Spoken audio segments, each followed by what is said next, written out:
How to search for items on Shein. Hello everyone, welcome to our channel. I am Lisa from Create, Login and Delete. Now let's jump straight into the process. Open your Shein app. Here we go.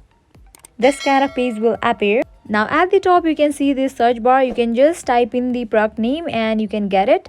Or also you can just tap on this camera icon and you can take a photo or upload a picture to find similar items.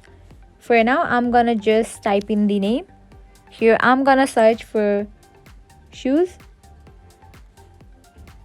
Now here you can tap on this option of shirt and you can just select the option of new arrivals or price low to high or high to low. Here I'm gonna set it to price high to low. Likewise you can just select the size